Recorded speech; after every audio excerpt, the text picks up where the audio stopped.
far north, Kennedy, Minnesota, right up on the Canadian border, the far northwest. Right. And most of his coverage is either Grand Forks or Winnipeg. Right. So we really had to work together.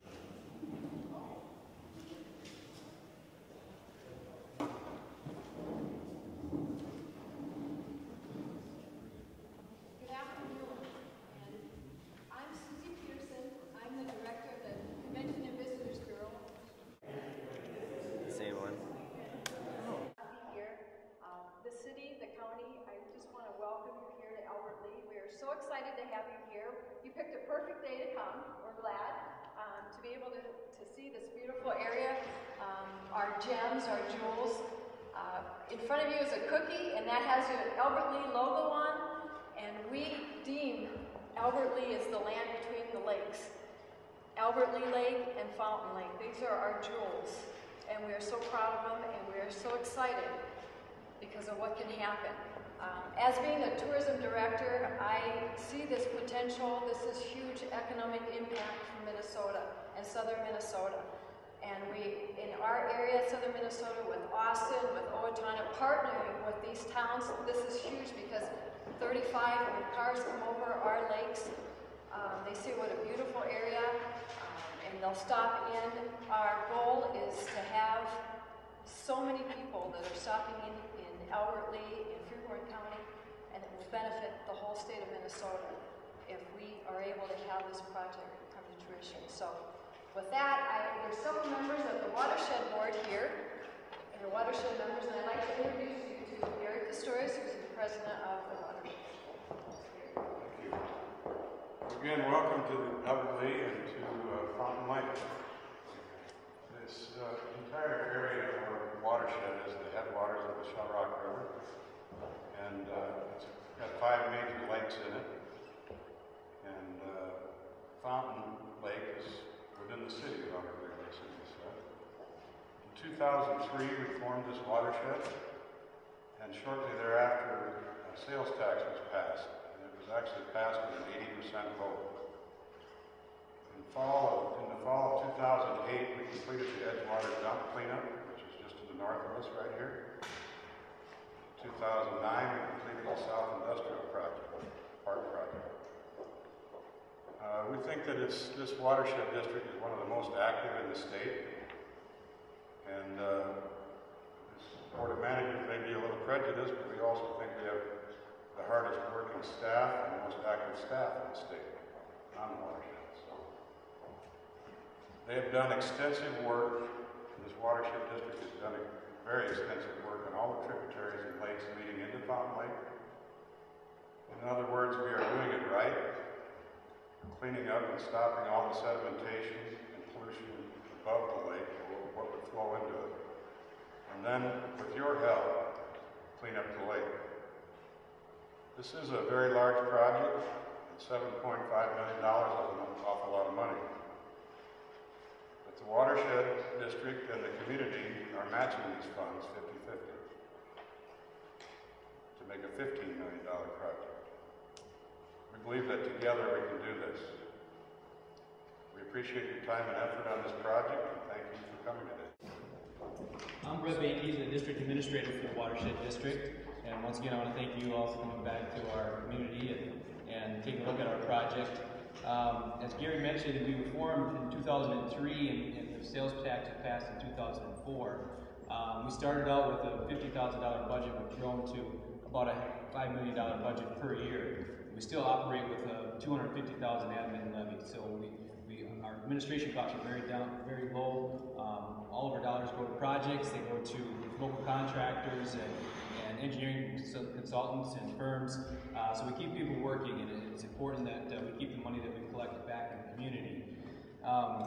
With your help, we touched on the Edgewater Park project, which is right here, and this is part of the project, and our flood mitigation dollars that we received through the legislature, and ultimately through the DNR, and the Sergeant Sam's, which has been a help to all of our projects that we've worked on, and we've matched all of those projects with the sales tax that we use aggressively and diligently in this watershed district.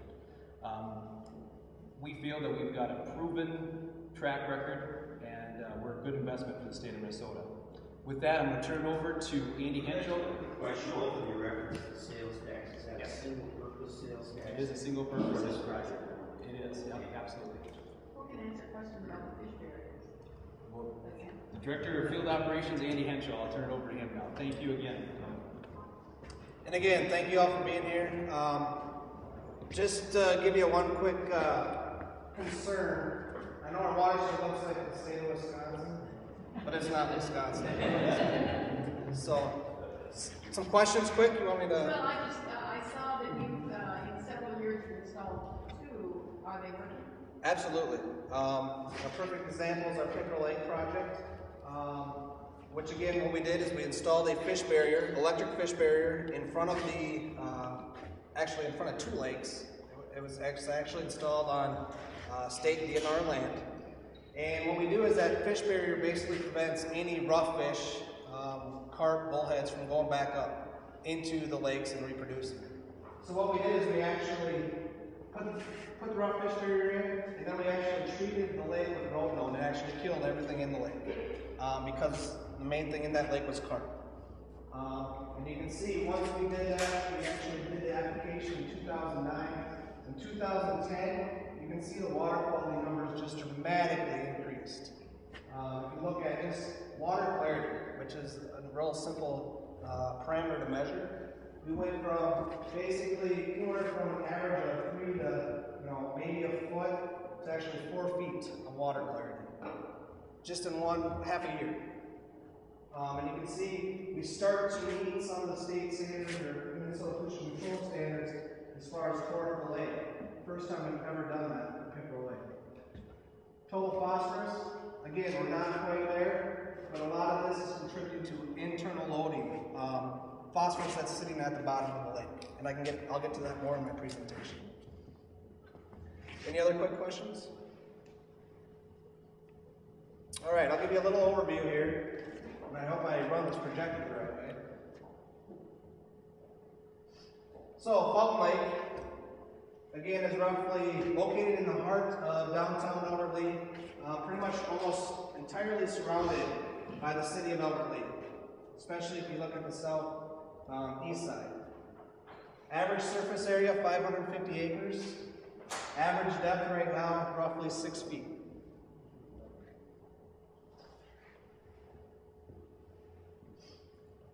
What are some of the reasons that Fountain Lake is so popular to this area? Well, there's many reasons. It's a beautiful body of water. It's surrounded by a large population. Many people use it for canoeing, kayaking. We have walking trails or sidewalks around much of the lake.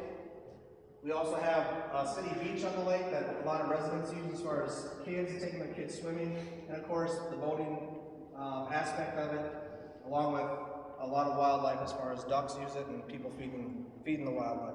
So many different uses for the lake.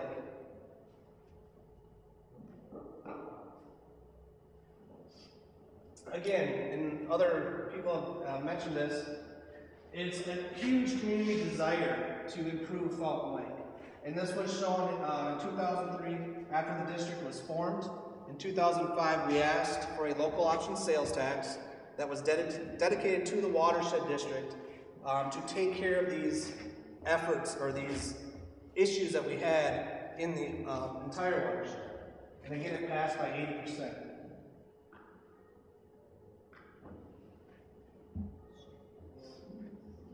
Now I'm going to go over some of the primary issues that we have in the watershed district and look at what we're trying to do to control those issues. Again, we got a watershed area of about 100 square miles that actually flow into Fountain Lake. Primary A, but we do have some urban. We have the city of Albert Lea, of course. Then we have a small town of Manchester and the city of Clarksville up here.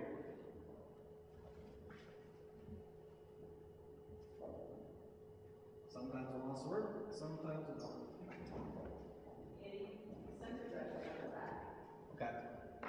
So again, now looking at some of our problems and what we're having issues with as far as sedimentation into Fountain Lake. We have 3 main tributaries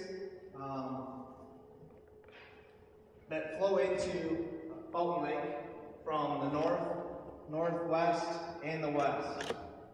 And it's hard to see in this picture, but this is pretty cloudy water, full of sedimentation, and along with that comes the phosphorus and the nutrients that's attached to that sedimentation.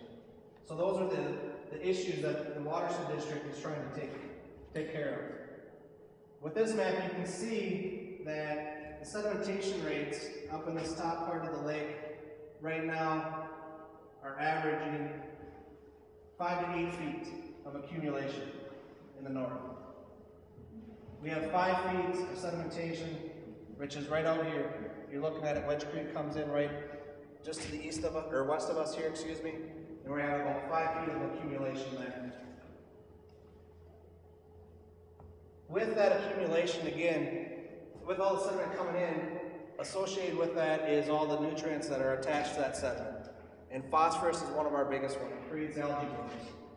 With that increased algae blooms, we have a decrease in water clarity, which affects habitat for one, fish and wildlife. Two, it affects just the people's use of wanting to use the lake. When you have a pea green lake that has a clarity of less than 6 inches, I don't know if I want to go out there. So, with the great job the watershed district has done, and our staff has done to try to control all these other measures, one of our biggest issues is phosphorus and what we call internal loading, or phosphorus that's sitting in the sediment that's sitting at the bottom of our lake and is getting resuspended by either rough fish, boating, or other activities such as that. So 40% of our phosphorus load in this lake is coming from internal loading, or the lake bottom. Now what I'm going to do is talk about a lot of the programs and a lot of the projects that we've done up above the watershed to reduce what's coming into the lake and show you how we're progressing with that. But first I want to talk about all the partners. A lot of this is fun, working with partners. We have a lot of great partners. NRCS, the Soil and Water Conservation District. Of course, we have the City of Albert Lea, who's been a great partner, along with Freeborn County, Pheasants Forever, Fountain Lake Sportsman's Club. I can go on and on, but a lot of great partners that have the same concerns that we do. So now I want to talk a little bit about what we've done upstream. Why is it important for you now to focus on the lake and ask the question, well, what have you done upstream? What have you fixed up there that's going to make this better so we don't have all the sedimentation coming back in? Well, the first thing we've done is all the public ditches that are in the county. And there's 345 public ditches in the county. Now, watershed, we have about 200 feet. I wish it was feet, it'd be a lot easier to control. About 200 miles of public ditch in Freeborn County. All of that to this point has now been with what we call a filter strip, or a filter strip's been in place to reduce the sedimentation from farm fields or ag land to come into our ditches. 10 grass waterways installed on private land. Again, that's just past 5 years. Since we've been in operation since 2003, there's probably between 50 waterways that have been installed in the watershed district. We also take advantage of programs such as CRP, CREP, or Reinvest in Minnesota, and WRP, which is a wetland restoration program. One of the other projects that we do, I know a lot of you, when you ride around in a bus, you'll see these orange or blue intakes in the middle of a field. We actually convert those, instead of the water going straight into them, into our tile system. We actually put in what we call a rock filter. So the sediment has to actually filter out through the rocks before it gets into the drainage system. Again, I talked a little bit about all the programs we've done upstream that include our partners as far as CRP and CREP. Some of the stuff I haven't talked about is what we've been doing working with our feedlots, with nutrient management, manure management plans. Also looking at different grazing systems or water sediment basins, or actually crop management.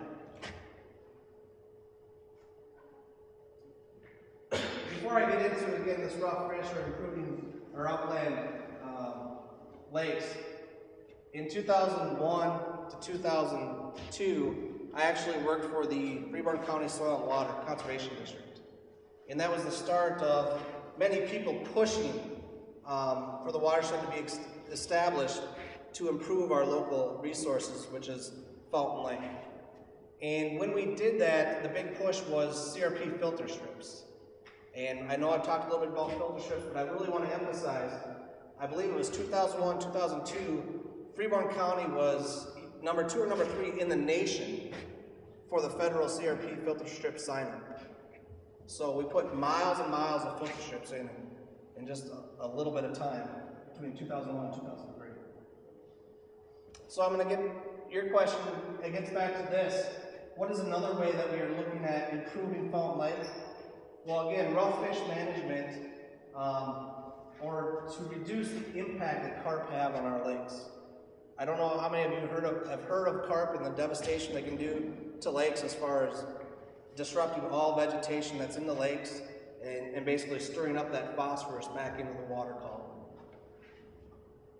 One of our big goals is all of our smaller, shallower sub-satellite lakes, and I don't have a real good map that shows all those. I can maybe do it over here. Pickerel Lake is right here. That's a satellite lake of both Fountain Lake, which sits here, Albert Lea Lake, which sits here. We have White's Lake, and then up here it's hard to see, School Section Lake. We have Halls and Sugar Lake that sit up here. One of our goals is to put in our barriers to keep the rough fish out of them, and then once we do that, to actually kill off those lakes and basically prevent the carp from getting back up there to reproduce. Because what they're doing is they're reproducing up in those shallow basins, and they're coming back, flooding our lower lakes, and again, taking up all the vegetation, stirring up that nutrient.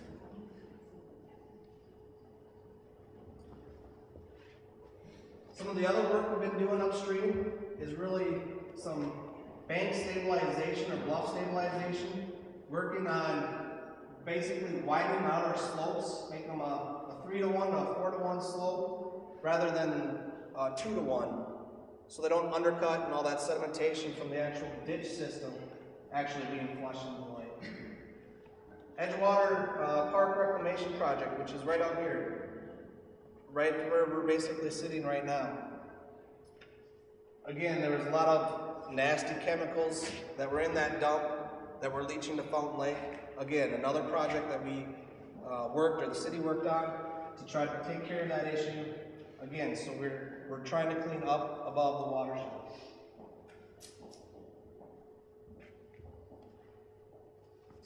Some of the other interesting projects that we're doing, because we're not only looking at sedimentation, but we're also looking at water volume and nutrients into our system. One of the big projects we've done is our septic system inspections, and I'm going to go over this map over here. Really, what we're doing is looking at parcels that are within a shoreline district and looking to see, is their sewer system functioning right, or is there an issue with it?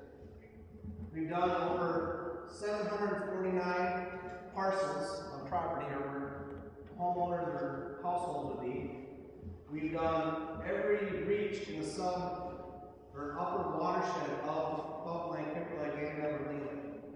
And what you can see is, over those 4 or 5 years, we have 216 imminent health threats, and that's the number that sticks out to me, because what that tells me is that 216 households that are actually sending their sewage straight to a water body.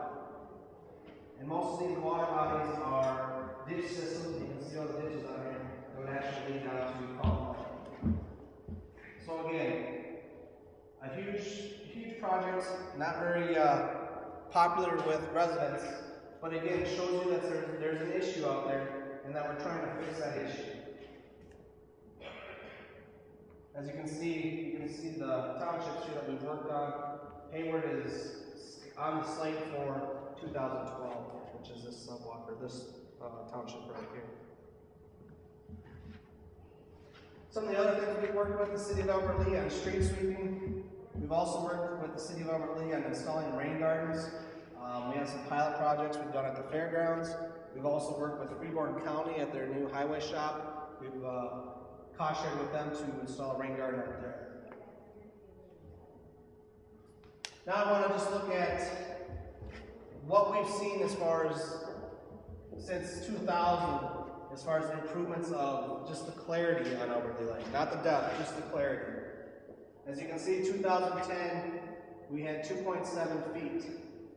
That is actually the best clarity on record with the state Minnesota Pollution Control Agency since 1946, when water clarity results were being taken. You can see the MPCA standard for their TMDL. It sits right here at about 2.4. We actually met that in 2010. Now we slid back a little bit in 2000, but again, we haven't taken care of that issue of internal loading. We've been taking care of all the issues as far as what's coming in. The issue that's happening here, the internal loading is the reason for 2011. I would be honest with you, it's not 100% of the reason, but I would say it's 50% of the reason of this water clarity issue.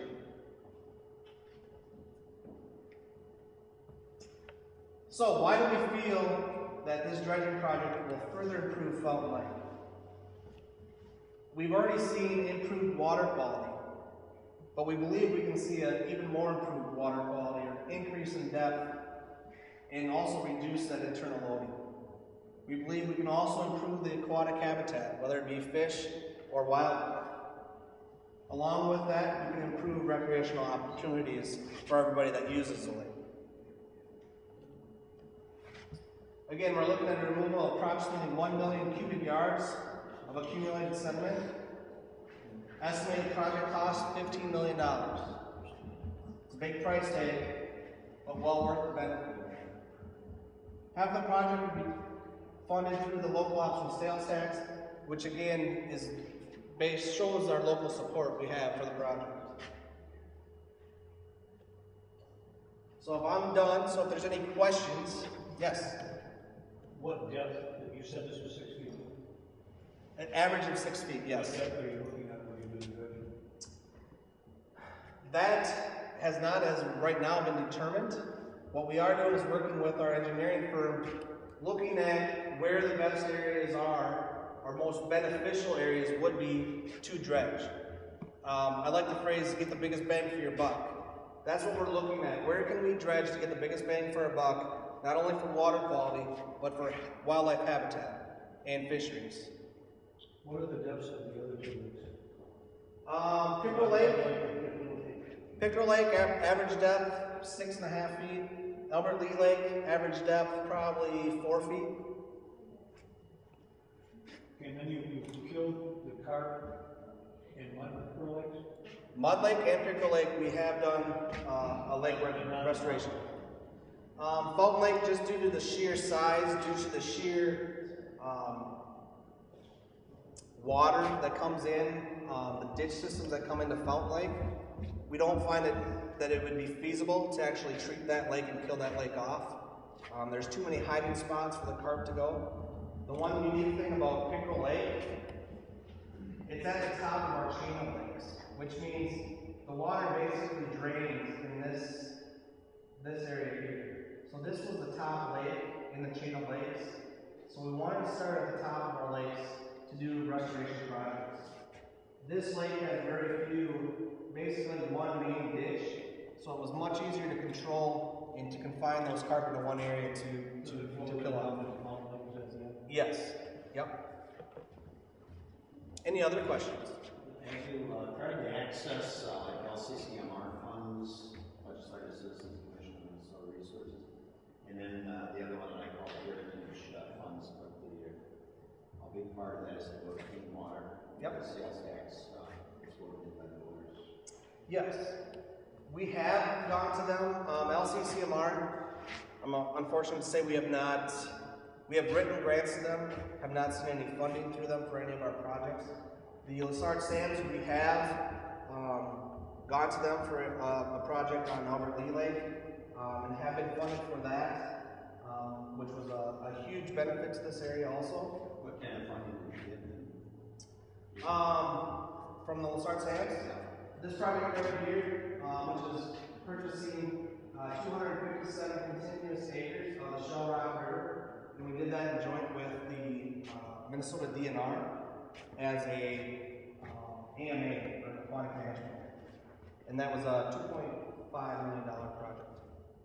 And speaking of the carp, the University of Minnesota, we did a site visit over there a couple of years ago, and they've got a major research project going on the carp. And part of that, and I don't know the scientific side of it, is to confuse their reproductive cycle. Basically, is the way a layperson would put it. Yep.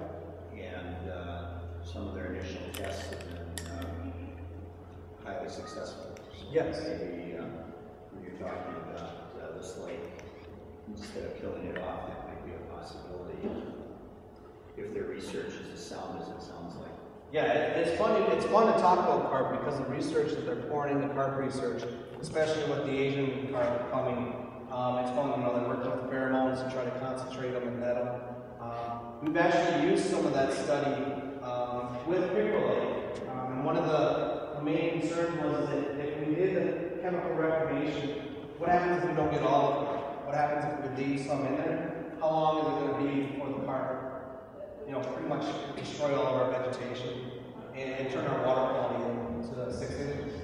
So some of the great information that's come out of that research is that bluegills are the #1 predator in carp lakes. So when we restocked this lake, we stocked it with northern fry, perch, and bluegills. And the reason for bluegills was to predate on the carp lakes, if there was any carp left in the system. Do you have a limit on motorcycles or is there no? On this lake, no. No motors? Or there are? There's no limit on motorcycles on this lake. What about anchors? Anchors? I would recommend you allow you to anchors. And when the size of the motorcycle greatly increase the amount of sediment you bring up from the bottom of the lake. As far as the amount stirred up? You'll see a huge measure of difference. I know some people will like it, but maybe you do once a year do the ski boats, but yeah, if they're indoor outdoor, they're not as bad as the outdoor ones. Correct. What I recall, the very first time I ever came to visit here, there was a PCA project that had uncovered far greater problems than they had anticipated. And that one of the persons, I don't know where Representative Gorman, I seem to, he's still around. Oh, no. So what I recall is the first bonding request was for additional funds to continue that cleanup. Do we assume that that finally was successful? I believe out of all the sampling wells that are still here that they've been using to test or to sample from this has shown that whatever increased funding to find that the area that was as a dump site was probably larger than initially thought has been taken care of, yes. So that wouldn't be one reason why you continue to have issues? No.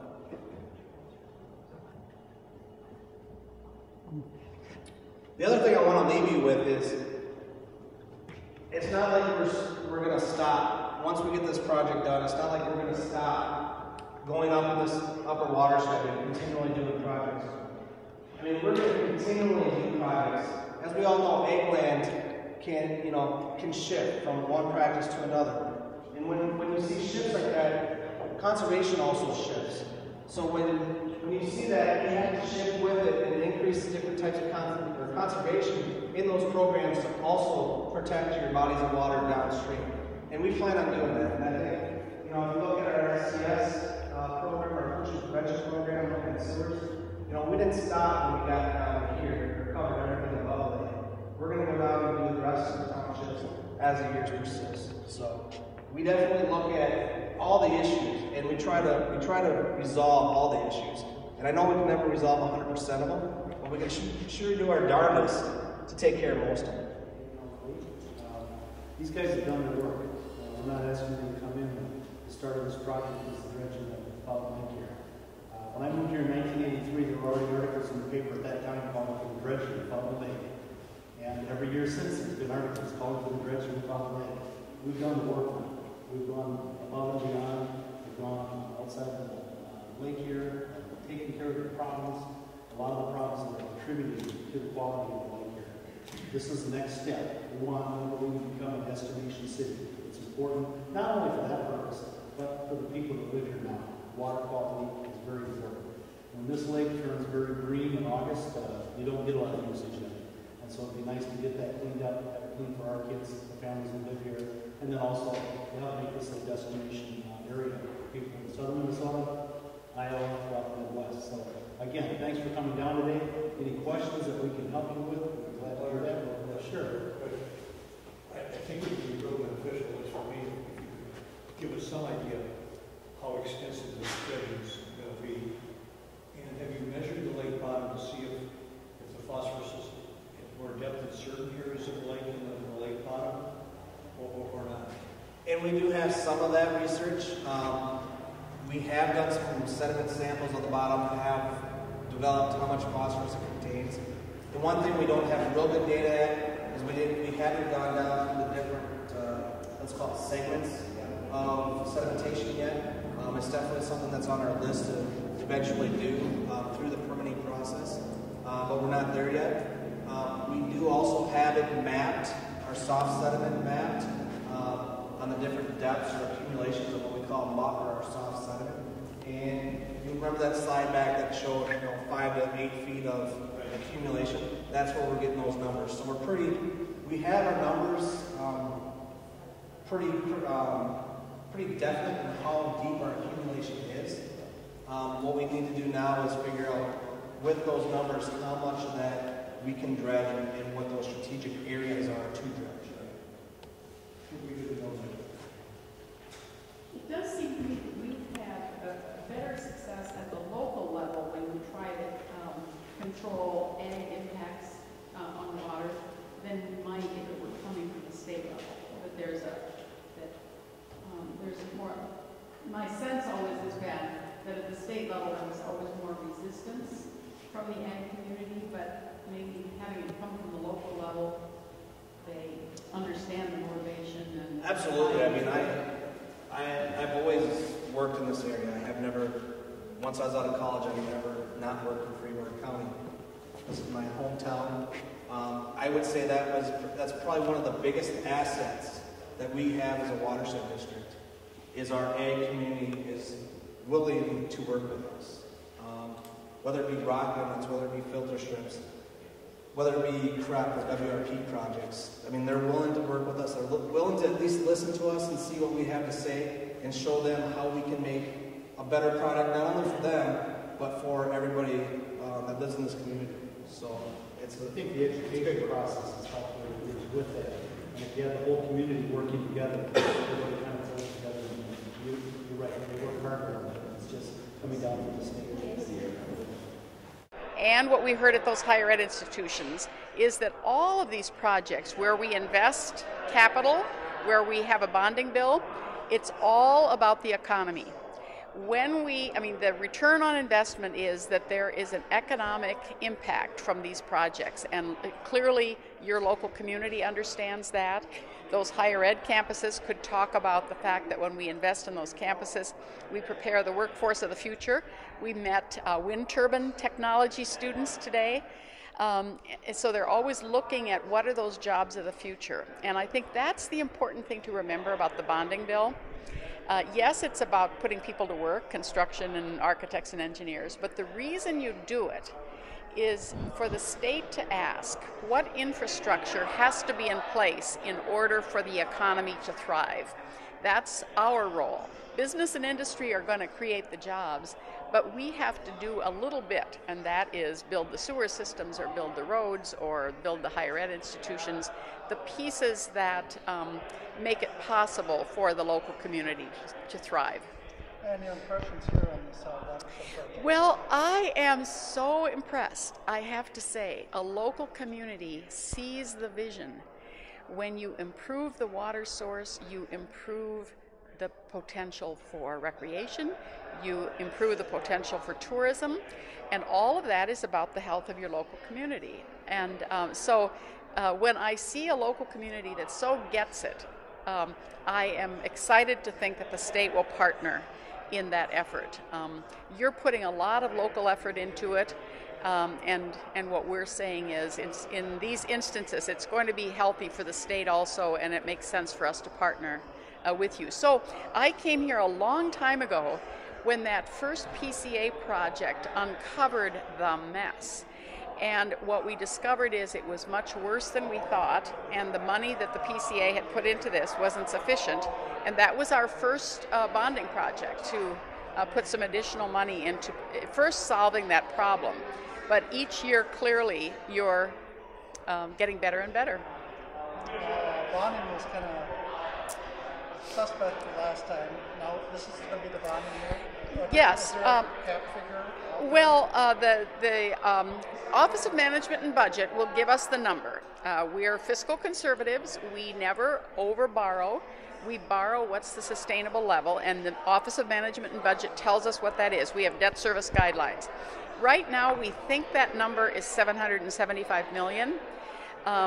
Most people are talking about writing a smaller bill than that. I would argue that it ought to be at least that much, because given the economy, all the bids for any project that I've heard about are coming in way under budget, and as a result, our taxpayer dollar is going to go farther this year. If we do these projects this year, we're going to save money. Just one second. I'm in a tough new role. I'm a former newsie, but I'm working for the watershed. And education, what would you think that they'd want to know? Of who? The public, when they look at this video and the bonding and the watershed, but just through the law process, when will they know something? About when the project, some of us, I mean, I, for example, am starting right now in my mind, I'm writing next year's bill. As we look at these, we are already shaping some ideas about what our priorities are going to be. Now, in many cases, they're the same from year to year. Higher education is always a high priority for us. Transportation is, natural resources are, and that includes water. What we learned from the legacy amendment is the Minnesotans have a high regard for clean water. They put a high value on that, and as they did here, they're willing to raise their taxes to assure clean water. They know it's essential. I like what I've seen, and it looks like the community is really enthused and on board with this, proven by the 0.5% sales tax, the work you've done in the past, and what you plan on doing. And I think it's a legitimate ask in asking for the money. There are some more questions we need answered, but once we get those answered, we can look into it deeper. What specific questions, I guess? Well, in other words, how much are they going to dredge? I'd like to know that. I mean, you can't just say, okay, here's some money and dredge away. How much? The whole lake, part of the lake? How thick or deep is that sediment in the bottom of the lake? If it's 6 feet deep and you only take 3 feet out, or do we make a worse problem? There's a few questions they need to answer. You've been down this road before. I just know about sediment on the bottom of enough to get myself in trouble. And if they were actually, truthfully, if they would outlaw using anchors, that would help humongous. You wouldn't believe how much silt comes up when you pull the anchor up. What is the purpose of an anchor? I'm not much of a to keep your boat from drifting. Still fishing. You throw an anchor out, and that'll hold you right there. It'll dig into the bottom, and then when it's time to go, you crank up the anchor or pull it up. Depends how fancy your boat is. And when you pull it up, it drags that silt up and stirs the bottom up. If we just go with the drift, it's better presentation for the fish, isn't it? Yeah, use a trolling motor and hold yourself still. And then if you've got, a 100 horsepower motor out here in a 6-foot lake, and they're going full throttle across that lake with a water skier, you're churning up the bottom of that lake every time you before move. the house is to get some help in dredging of Fountain Lake. This is a big project. The local watershed board and the community have done a lot of work to get us ready for this project. But this is a big project, and we're going to need some state help in order to accomplish it. The Watershed Board feels that we can come up with half the funding for it, so we're asking the state for $7.5 million to help with the dredging of Fountain Lake. We've done a lot of work over the years to get to this stage in the, in the process. A lot of pollution and a lot of problems with the water quality have been addressed over the years. And so we're at this stage where it's time to move forward with the next phase. Yeah, and that's part of the reason that it's going to take some time to happen is that it is a lot of money. And the state does not have a surplus of funds right now, so they're going to be very prudent with where they're placing dollars. These types of projects take a long time to happen. They don't happen overnight. You know, there's been talk of dredging this lake for 40 years now, and you know, we're just getting to that phase now. I think we're closer than we've ever been, but it's going to take some time yet to get this through committees, to get it approved, to see if we can get the full funding for it. And I'm sure there will be other things that come up along the way here as we're working through this process. So it's still going to take a few years to get it put together. Being the local representative, I've been working to get the bonding committee down here so that we can show them some of the projects in our area and, you know, take a look at different things going on here. And the watershed and the Fountain Lake dredging is you know, one of the important projects that we have in this community. Very good. Now did I really shallow spot right there. Stop the sediment before it gets upstream.